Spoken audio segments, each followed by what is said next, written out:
Guilty po ako sa nangyari dahil yun agad yung naisip ko na paraan kung saan kukuha ng blocks. Kasi pinaghirapan din naman ng Team Gino yung mga bloke nila.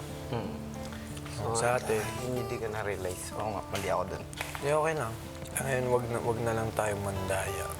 Pag nalaman nilang kumuha kami sa kanila, hirap na po. Baka yun po yung maging dahilan na may alitan po dito sa loob ng bahay mo, kuya. Sa nakalipas na linggo ay iba't ibang hamon ang pinagdaanan ng ating mga housemates na lubhang nakaapekto sa kanilang samahan. Pero paano nga ba hinarap ng mga miyembro ng Team Argel na sina Frankie, Wieland at Argel ang kanilang pakikipaglaban para sa kanilang mga pangarap? Lamang tayo sa sa leader.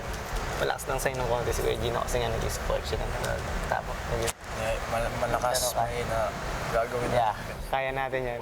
Pero sa kalagitnaan ng task na ginagawa ay isang problema ang umusbong na sumubok sa Team Argel. Medyo kulang sa nutrisyon yung touring magagawa namin. Para sa amin na lang po ngayon yung mga strategy. Doon na lang kami babawi, kuya. Pwede na yung kumuha na kanila, Gino. Ilan? Hindi po kami makakahingi sa kalaban naming grupo kasi nga po pinaghirapan nila tapos hindi po pwede mag-usap. Kaya po naisip lang namin paraan po kahit po mali magnakaw po ng blocks nila. Di ko napigilan si Wieland, kuya, nung kumuha siya, kuya. Medyo kinonsinti ko. Kaya sa akin po yun, kuya. Tsaka para din pong pinagtulungan na namin yung isang team, kuya. Kaya masama po kasi kaibigan din naman namin yun. Alay po namin sa maliit na rebulto. Hasarawap ha! Halap ha! Dahil sa ginawang pagkuha ng blocks ng kabilang team, ang team leader na si Argel kinausap ang kasangkot at kagrupo na si Wieland. Guilty po ako sa nangyari dahil yun agad yung naisip ko na paraan kung saan kukuha ng blocks. Kasi pinaghirapan din naman ng Team Gino yung mga bloke nila. So, Sa atin. hindi ka na-realize. Oo nga, mali ako dun. Okay lang. Ngayon, wag na lang tayo mandaya. Pag nalaman nilang kumuha kami sa kanila, hirap na po. Baka yun po yung maging dahilan na may alitan po dito sa loob ng bahay mo, kuya. Hanggang sa dumating ang oras na kinatatakutan ni Argel na hindi pagkakaintindihan sa pagitan ng mga grupo. Alam ko pong kaya po namin gumawa ng mas better. Yung ibigay po namin lahat ng best namin ng hindi po nanlalamang sa kapwa. Kanina ko lang po na-realize na lahat ng galing sa masama, walang magandang epekto. Katulad yan po yung nangyari ngayon. People know what's up for stake, so I think the pressure is really on this week to win, and it's causing people to be very desperate and not thinking with their heart. So now it's really a competition.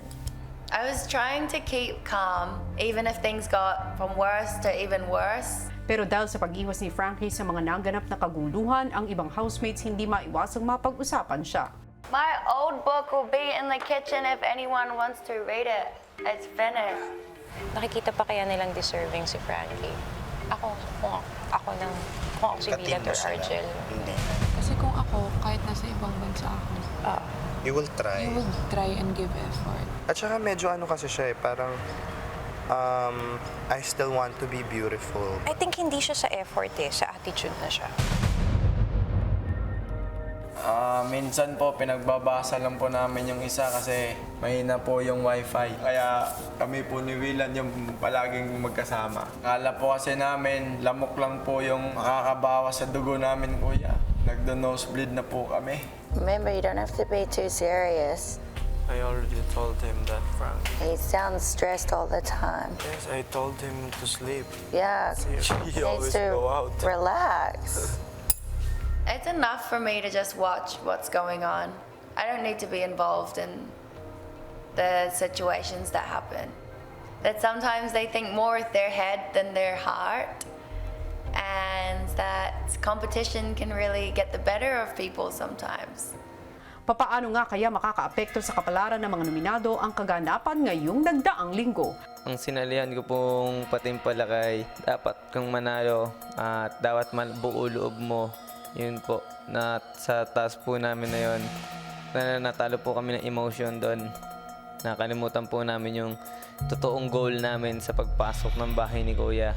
Medyo napapaisip lang, kuya, na malaki din yung pagkukulang ko bilang leader kasi hinayaan ko pong nangyari yun. At hindi lang sa sarili ko, pati po sa grupo ko, kuya.